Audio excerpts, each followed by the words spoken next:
আসসালামু আলাইকুম। আমরা এই মুহূর্তে আছি নরসিংদীর শিবগঞ্জে। এখন আমরা আছি হচ্ছে জামালউদ্দিন কাকার বাগানে।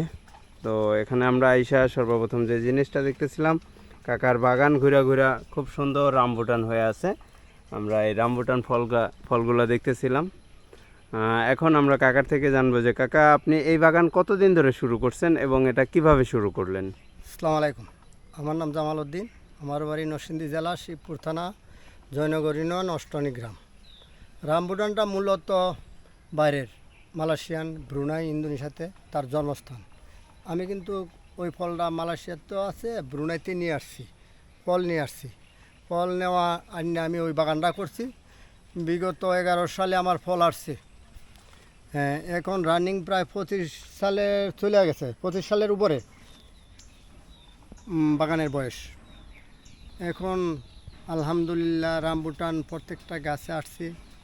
আগে তো আসছিল কয়েকটা গাছে, 8টা 10টা গাছে। এখন আলহামদুলিল্লাহ নতুন আরও 50টা গাছে ফল আছে। আমার আরও একটা বাগান আছে, আলহামদুলিল্লাহ। আরেকটা বাগান আছে। এই বাগানে 30টা গাছেই বর্তমানে ফল আছে।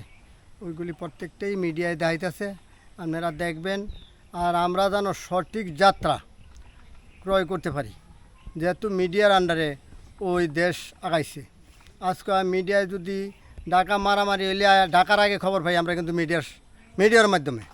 আমারও কথা থাকবে, যেহেতু মিডিয়ার মাধ্যমে সঠিক যাত্রা বাগানিওলা, কোনো বাগানওলায় আপনার খারাপ করবে না। আর যেগুলো নার্সারি আছে, অনেক নার্সারি ভালো নার্সারি আছে, ওরার কাছ থেকেও ভালো চারা পাইবেন যদি তার কাছে যাচাই করে নেবেন।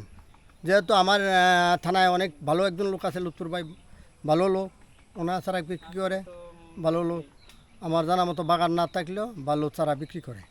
এই হিসাবে আমার মনে হয় যারা চারায় 500 টাকার দাম হইল, যদি বেচারবেলা 80 টাকা কেজি আছে, আমার এখানে একটা ফল আছে 80 টাকা কেজি হয়, তখন আপনারা ফলটা কী খাইবেন? 80টা ফল যদি কেজি হয়, 80টা 20 হয় কেজি। আর আমার এগুলি সর্বোচ্চ যেটা ধরছি, সর্বোচ্চ 30টা লাগবে না, 25টা বা 30টা লাগবে। যেহেতু নতুন গাছগুলি বড় হইলে আপনার ফল বাড়বে, ফলের সাইজ আর একটু ভালো হবে। যেমন আমার প্রথম গাছগুলির মাতৃ গাছগুলোতে ফল আমরা দেখতে পেলাম অনেক বড় বড় ফল। তো কাকা, আমি একটা জিনিস আপনার থেকে জানতে চাই, এটা হচ্ছে আপনি তো মূলত চারা আপনি হয়তো করেন, কিন্তু আপনার প্রধানতম উদ্দেশ্য হচ্ছে ফল বিক্রি করা। এই বছর আপনি কিরকম ফল সেল করলেন, কয়টা গাছ থেকে? না, আমার ফল বিক্রি করা আমার লক্ষণ না। আমার লক্ষণ হলো আমি সবগুলি বিসি এই বছর একটা ফল বিক্রি করি না, আর বাকি ফল বিক্রি করবো না, সবগুলি বিসি করবো, যাতে বাংলাদেশের মানুষ প্রতারণা না হয় ফল দিয়া। এই জন্যে আমি ফল বিক্রি করলে 5-7 লক্ষ টাকা বিক্রি করতে পারবো। আমার কাছে যে ফল আছে, আমি 1 কেজি ফল আজকে বিক্রি করি না। ফল বিক্রি করলে 7 লক্ষ টাকা বিক্রি করতে পারবো। আমি একটা ফলও বিক্রি করি না, যেহেতু আপনারা দেখে আসছেন গাছের মধ্যে নিটোকা।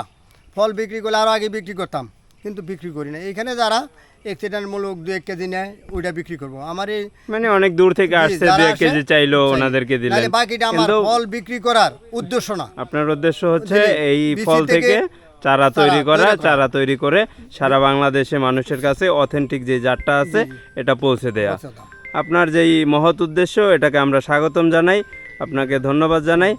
সকলে চাচার যেই এই মাঠের যে বাগান আছে, রামবুটান বাগান আছে, আপনারা চাচার বাগানে আসবেন, দেখবেন, এবং ফল খাওয়ার পরে আপনাদের যদি মনে হয় যে এরকম একটা গাছ আপনার বাগানে থাকলে আপনার পরিবারের জন্য ভালো, আপনার সন্তানের জন্য ভালো, তাহলে অবশ্যই চাচার থেকে একটা চারা নিয়ে আপনারা আপনাদের বাড়িতে লাগিয়ে আপনাদের রামবুটানের চাহিদা পূর্ণ করতে পারেন।